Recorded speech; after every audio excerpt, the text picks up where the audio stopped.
So, Bernard, I know that you and Jessie were introduced by your manager. I wonder what you knew about her before you started working together.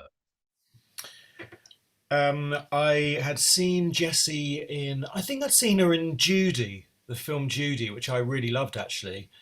Um, I hadn't seen, had I seen Wild Rose? I think I hadn't seen Wild Rose at that point. Um, Did you kind of seek out Wild Rose? Because that's a film in which she plays a singer, isn't it?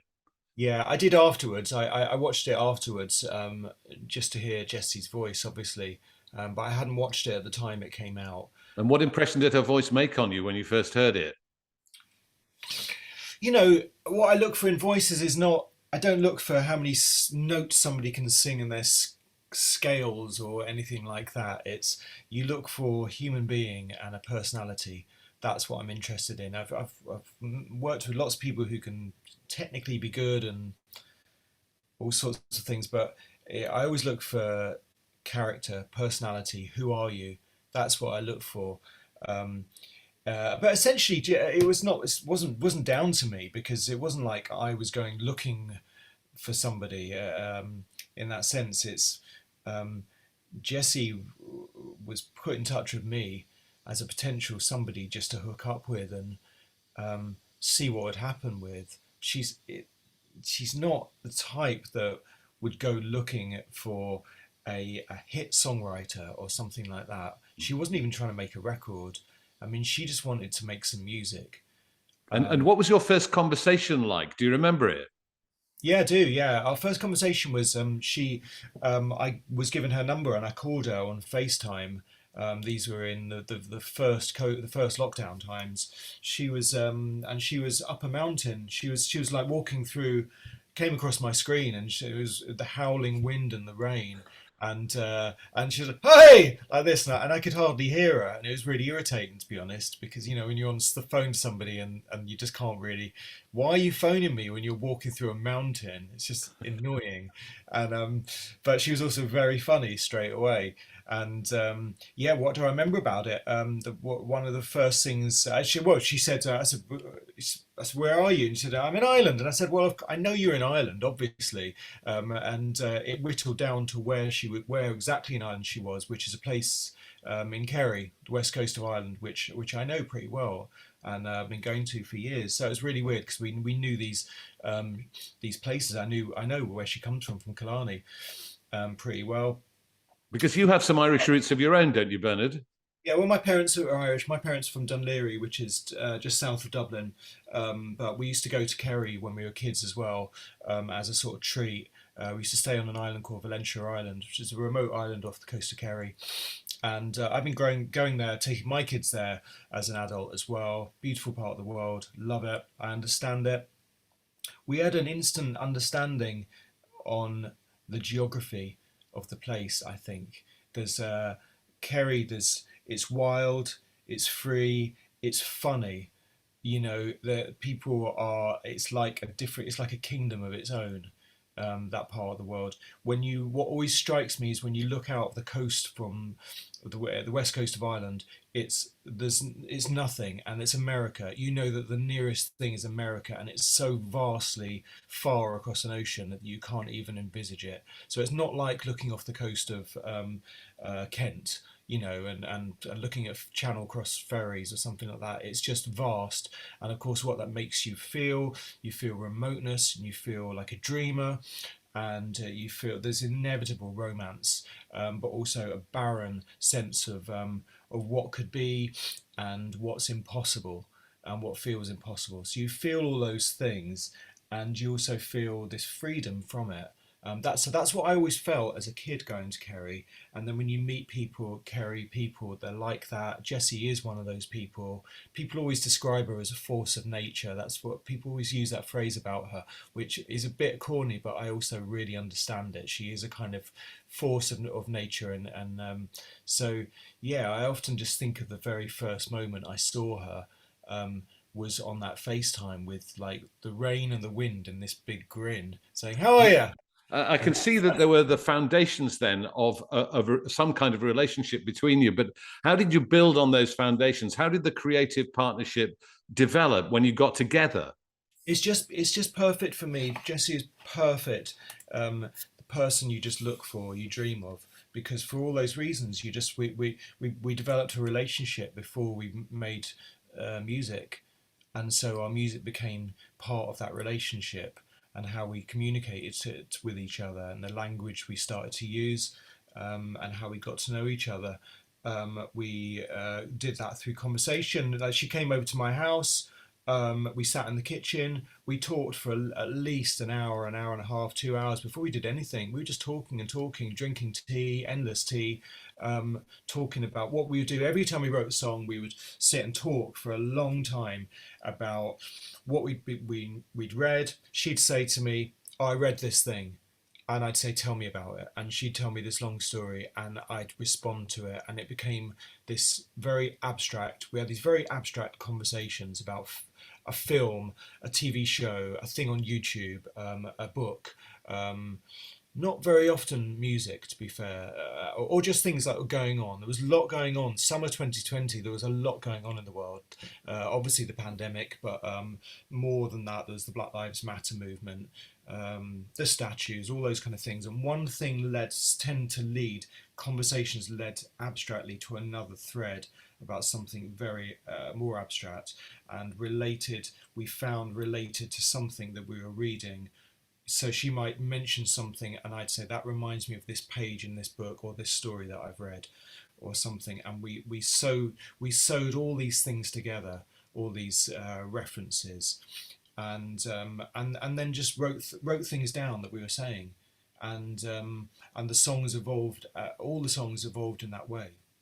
And when you went into the studio to record them, were you conscious of a kind of alchemy going on? Because when I listen to the album, it just feels, that there's a lot of passion, a lot of emotion, and that you're acting as a kind of a joined unit. It works so well together. Were you conscious of that atmosphere in the studio? Yeah, I mean, but there was no studio. So we didn't. This was made in this room that you're looking at now, which is my upstairs attic and my front room downstairs. That's where we made this record.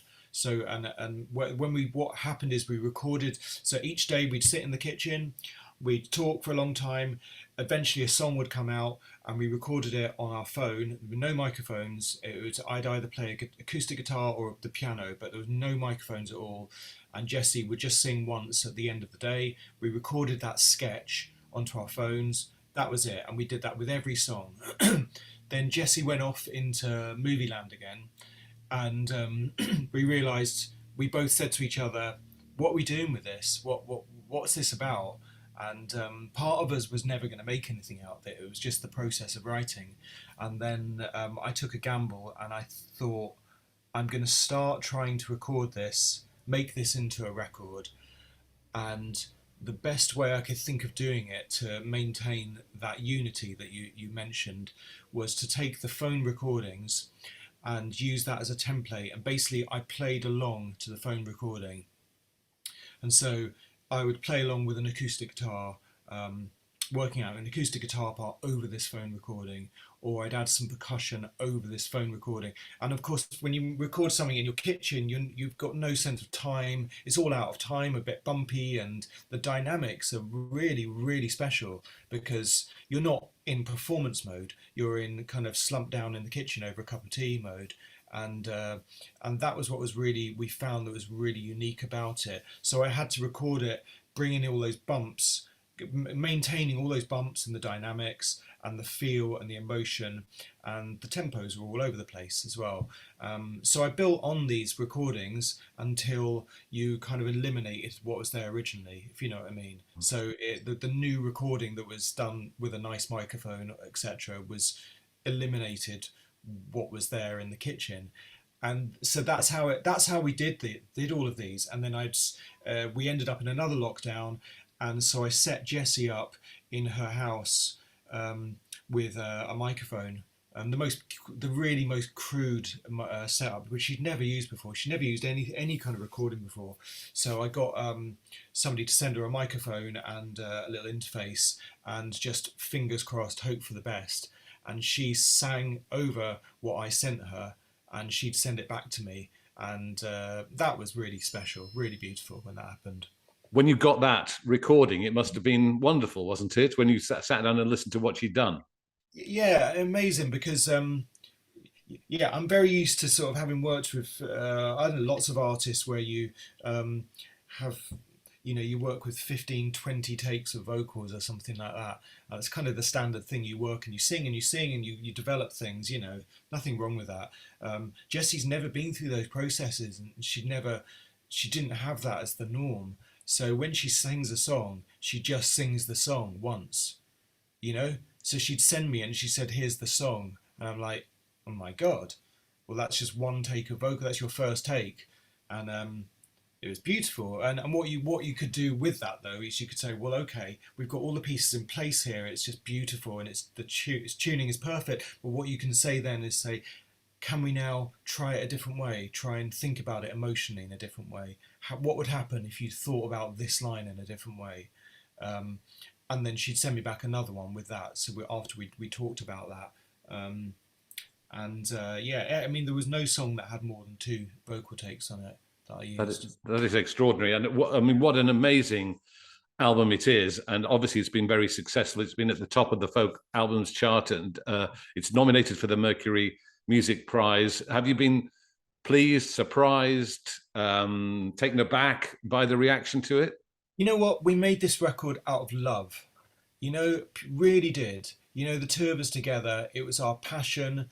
We weren't trying to make hit records or awards listed records or anything like. There was no intention apart from creating something really beautiful that came out of our relationship, becoming mates basically, and just unusually two strangers becoming mates through this joint journey of creating something. And that's what I just think, what a beautiful life. That's a great life. I'm blessed. I think that, and this is the one of those great moments for me where I don't think the achievement is the things you mentioned, which are obviously fantastic, but for me the achievement is that joy of being given the chance to do something like that in life, meet a stranger and just bowl into each other's lives and have these very abstract conversations that I don't have with anybody else. I never have done.